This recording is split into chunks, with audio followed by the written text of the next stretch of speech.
নমস্কাৰ আপোনালোক সকলোকে স্বাগতম জনাই লৈ আহিছোঁ এক ব্ৰেকিং নিউজ। ৰাজ্যত অব্যাহত আছে আৰক্ষীৰ ড্ৰাগছ বিৰোধী অভিযান।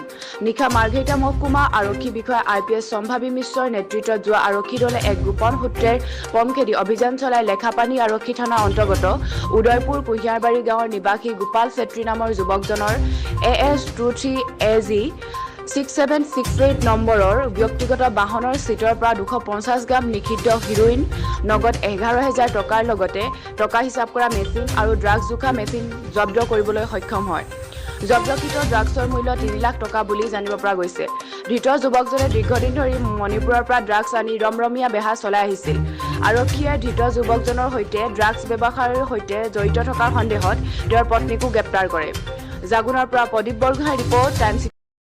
নামটো কি হয় আপোনাৰ? তাক ধৰা নিশা গোপাল চেত্ৰী। হা? গোপাল চেত্ৰী। ক'ৰ পৰা আনিছিলে মালখিনি? মণিপুৰ ক'ৰ পৰা? জেগাৰ নাম নাজানো এতিয়া। নাম নজনাকৈ আনিব গৈছিলে? ডিমাপুৰ পাৰ হ'ব লাগে। কিমান আনিছিলে? 20 পেকেট আনিছিলোঁ। কিমান এমাউণ্ট কিমান হ'ব? 2.5 লাখ মান হ'ব নেকি। ইয়াত ছাপ্লাইটো কাক কাক দিব লৈছিলে আপুনি? ইয়াত বাহিৰত দিওঁ, ইয়াত নিদিওঁ। কিমান? ইয়াত ডিমাপুৰৰ পৰা ইয়াত লৈ আহিছিলে? হয়। কিহত লৈ আহিলে? কিহত লৈ আহিলে? গাড়ীতে আনিছিলোঁ। নিজৰ গাড়ীত? হয়। নিজে গাড়ী লৈ গৈছিলে? হয়। ইয়াত ক'ত আহিছিলে আপুনি গাড়ীত মাল লৈ? মোৰ ঘৰতে আহিছিলোঁ। সেইটো আপোনাৰ ঘৰ? হয়। কিমান দিন কাম কৰি কৰিছে? 1.5 মান হ'ল। কোৱান্টিটি কিমান পাইছে তাত? 20 পেকেট। এমাউণ্ট কিমান হ'ব? 2.5 লাখ মান হ'ব। 2.5 লাখ। Okay ma'am. अच्छा, हम लोग काफ़ी लंबे टाइम से ट्रेस कर रहे थे इसको, और ये दीमापुर से माल लेके आता था। सप्लायर है बड़ा, काफ़ी टाइम से ये कर रहा था और हम लोग काफ़ी टाइम से ट्रैकिंग पे था ये हमारे। तो आज भी हम लोग इसको एक हफ्ते से लगातार ट्रैक कर रहे थे। आज भी हम लोग सुबह से इसी केस में लगे हुए हैं और फाइनली हमें सक्सेस मिला है। अच्छा, हमें कमर्शियल क्वांटिटी 250 ग्राम्स प्लस हमको मिल गया आज इसके गाड़ी में हीरोइन। मैडम कितना होगा अमाउंट? अभी हमने भी मेजर नहीं किया है। तो अभी लेकिन कमर्शियल क्वांटिटी है, गुड नंबर ऑफ पैकेट्स हमको मिल गए हैं। तो अभी हम मेजर करेंगे और सारा प्रोसेस अब शुरू करेंगे सीजिंग का, सीजर का। ये और इसकी वाइफ दोनों इक्वली इन्वॉल्व हैं। इनके बैंक अकाउंट में हमें ट्रांजैक्शंस मिले हैं, like per month lakhs of rupees इनके अकाउंट में कैश जमा हो रहा है।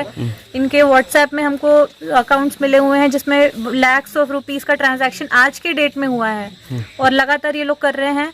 तो कम्प्लीटली इनका प्रूव हो रहा है कि ये लोग का क्या इंटेंशन था और ये लोग कितने ज़्यादा इन्वॉल्व हैं इस चीज़ में, और बहुत टाइम से ये हो रहा है। और आप खुद देख सकते हैं, इनका घर का कंडीशन देखिए और इनका गाड़ी देखिए ब्रांड न्यू। तो ये लोग कम्प्लीटली इन्वॉल्व है और ऐसे जो भी एलिमेंट्स हैं सोसाइटी में, हमारी police completely, Assam police dedicated है कि हम इन सब लोगों को पकड़ेंगे और इनको सजा दिलाएंगे। ओके। আজি আমাৰ বিগত 3-4 দিনৰ পৰা আমি এটা অভিযান চলাই আছিলোঁ।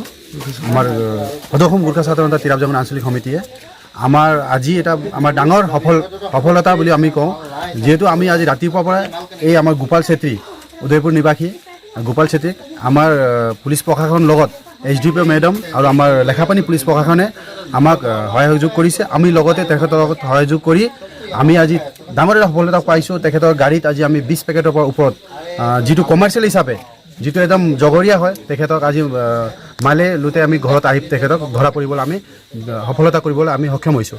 আৰু আমি সহায় দিব বিচাৰিছোঁ সদৌ অসম গোৰ্খা ছাত্ৰ সন্থাই, আমি সহায় দিব বিচাৰিছোঁ অনাগত দিনত কিন্তু আমাৰ এই তিৰাপ জামুন অঞ্চলত এই যি ড্ৰাগছৰ বেহা চলি আছে, কিন্তু আমি ইয়াত সহ্য নকৰোঁ। ইয়াক আমি তীব্ৰ গৰিহণা দিছোঁ। আগন্তুক দিনত যদি ইয়াত যোনো জড়িত আছে, ইয়াক আমি চালেণ্ডাৰ কৰিবলৈ আমি অনুৰোধ জনাইছোঁ। কিন্তু আমি অহা দিনত আমি পুলিচ প্ৰশাসনক লৈ আমি জংগু আন্দোলন কৰিম। কেতিয়াৰ পৰা তেওঁ জড়িত আছিলে? তেখেতে ষ্টেটমেণ্ট দিয়া মতেতো 2 মাহ কৈছে, কিন্তু 2 মাহ নহয়। তেখেত পুৰণা আগৰ পৰা কাম কৰি আছে, আগত নিম্ন হিচাপে কাম কৰি আছিলে, কিন্তু এতিয়া তাই একদম ডাঙৰ হিচাপে কমাৰ্চিয়েল হিচাপে কাম কৰে। আৰু যি জানিছোঁ এতিয়া আহি পেলাই তেখেতৰ ৱাইফো জড়িত আছে আৰু তাহাঁতে চিধা ডাইৰেক্ট ডিমাপুৰ পৰা মাল আনে। একদম গাড়ী তাহাঁতে নতুন নেক্সন গাড়ী কিনি লৈছে, এই গাড়ী যোগেদি মাল চিধা তাৰ পৰা আনে আৰু গাড়ীৰ চিট পিছফালে পৰা জেগা বনাই থৈছে। ড্ৰাগছ কানিৰ বিৰুদ্ধে অনাগত দিনত গোৰ্খা ছাত্ৰ সন্থাৰ ভূমিকা কি? আমি আগতেই কৈছোঁ, আমাৰ বিগত দিনতো কাম চলিছে, কিন্তু এই যি নতুন সমিতি বনিছে, আমি কানি ড্ৰাগছৰ বিৰুদ্ধে আমি একদম তীব্ৰ ভাষাৰে গৰিহণা দিছোঁ। আৰু যি আমাৰ এই সমাজত, যি আমাৰ এই অঞ্চলত হৈ আছে, তাক আমি কিন্তু সোধাই নাই।